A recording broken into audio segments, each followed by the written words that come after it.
warlike situation.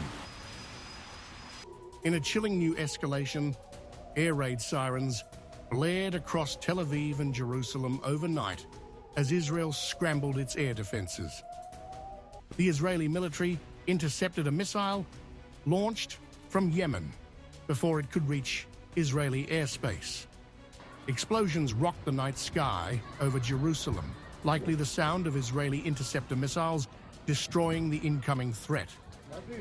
There were no immediate claims from the Houthis, but the attack follows their earlier strike on Israel's Ben Gurion airport, using a Palestine II hypersonic ballistic missile, a major escalation beyond the Red Sea. Houthi officials previously vowed to retaliate for Israel's offensive in Gaza, raising fears that more long-range missile attacks could follow.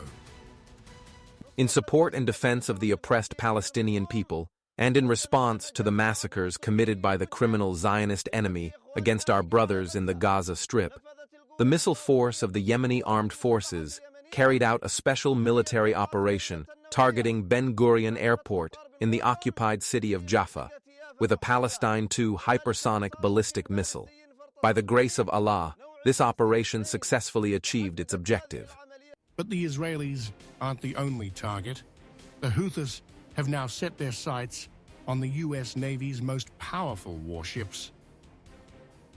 A massive barrage of ballistic and cruise missiles, backed by waves of suicide drones, tore toward the USS Harry Truman aircraft carrier and its escort fleet in the Red Sea. Explosions lit up the dark waters as the U.S. rushed to intercept the incoming onslaught. The Houthis call it revenge for the latest American airstrikes on Yemen. In another devastating blow, the Houthis downed an American MQ-9 Reaper drone over Damar Governorate, marking the 16th U.S. drone destroyed, with total losses now exceeding $900 million.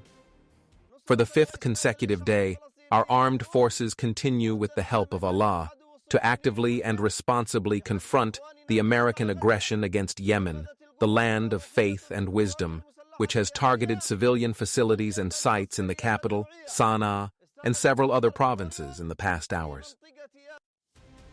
With tensions boiling over, President Donald Trump delivered a furious warning to Iran, accusing it of arming the Houthis and fueling the war.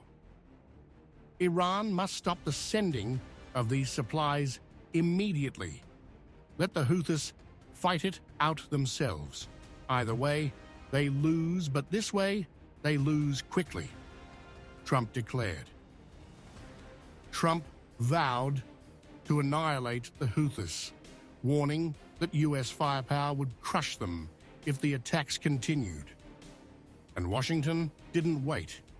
The United States retaliated with a punishing counterattack, launching Tomahawk land attack missiles, T-LAMs, from the USS Stout, a DDG-55 destroyer. Fireballs erupted over Houthi-controlled regions as FA-18 fighter jets ripped through the skies, pounding enemy positions in western Yemen. The U.S. strikes are part of Operation Poseidon Archer, a campaign to eliminate Houthi threats to Red Sea shipping lanes and cripple their military power. Regarding Iran, I can't speak to their reasoning on most anything, obviously, but President Trump has an approach that he is committed to because he wants a result, and we are seeing some of those results now, and we will continue to see more. Certainly, the Houthis are seeing the results of what we are committed to do to make sure that things change in this planet, and I have no doubt Iran has noticed that. For weeks, the Houthis have hunted commercial vessels and military targets, forcing Washington to respond with overwhelming force. And now, another war front is reigniting. Israel has resumed its military operations in Gaza, ending a brief ceasefire. Israeli fighter jets are pounding Hamas targets, with Tel Aviv calling the renewed offensive a necessary move for national security. With the Houthis targeting Israel and clashing with US forces, and Trump issuing direct threats to Iran, the Middle East is now staring at the brink of all-out regional war.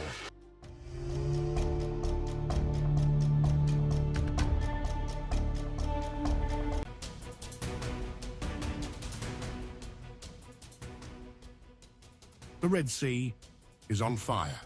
Yemen's Houthi forces have unleashed a brutal wave of missile and drone attacks, targeting US warships and Israel, escalating the crisis into a full-fledged warlike situation. In a chilling new escalation, air raid sirens blared across Tel Aviv and Jerusalem overnight as Israel scrambled its air defenses.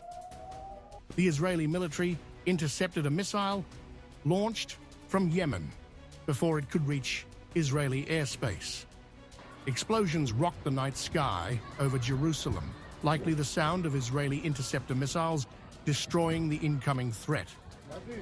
There were no immediate claims from the Houthis, but the attack follows their earlier strike on Israel's Ben Gurion airport, using a Palestine II hypersonic ballistic missile, a major escalation beyond the Red Sea.